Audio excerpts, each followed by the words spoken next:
Now, I want to just hit some other characters rather quickly, and then want to focus on Thomas in more of a complete way.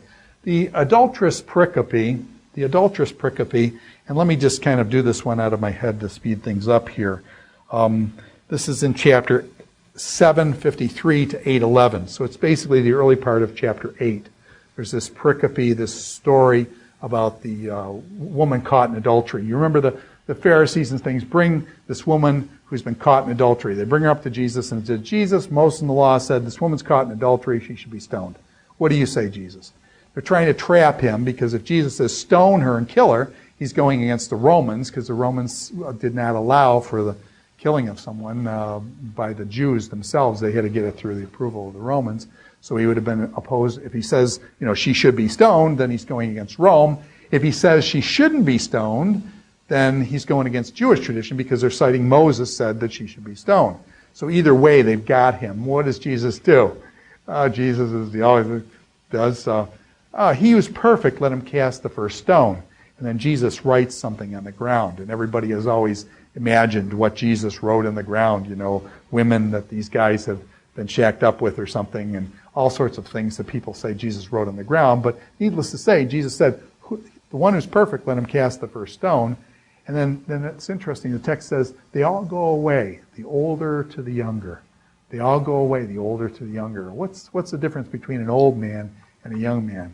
What's the difference between an old man and a young man? Is the older man aware of the complexities of life and a wisdom and that kind of thing?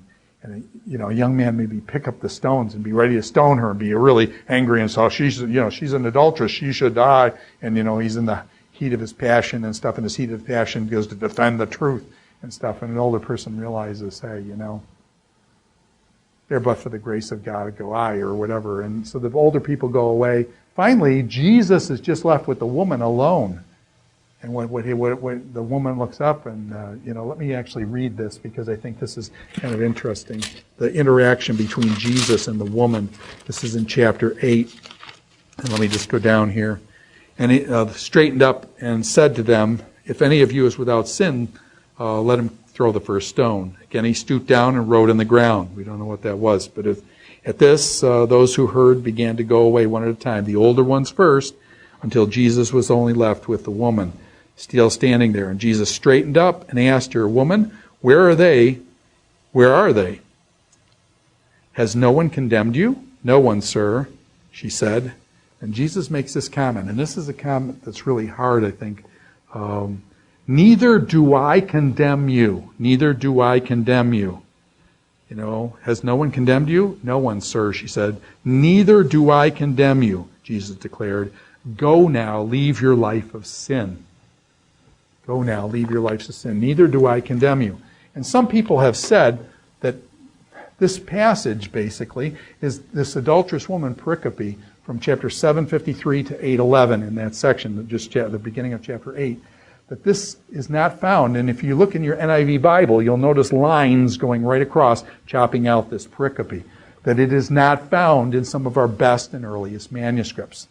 The fact of the matter is, the story is found over in Luke in some manuscripts, okay? In a couple places in Luke. I don't know, it was Luke 7 and Luke 21, this same story. So this is kind of like a floating pericope or a floating story that seems to have floated over to Luke and then it ends up here in John. It seems to float. So most people acknowledge that this story is ultimately a legitimate story. But think about it. You're a monk. Let's suppose you're a monk in the Middle Ages and you're copying the Bible.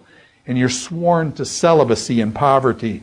And so you're sworn to celibacy, and all of a sudden you're writing about this adulterous woman, and Jesus turns to the woman caught in adultery and says, neither do I condemn you. And you say, wait a minute, I'm sworn to celibacy and things, and so all of a sudden it's like, how can Jesus tell this adulterous woman that he doesn't condemn her? I mean, she's an adulterous woman and stuff. And so it's believed, in other words, it seems to me, I can see monks and other scribal type people taking this story out.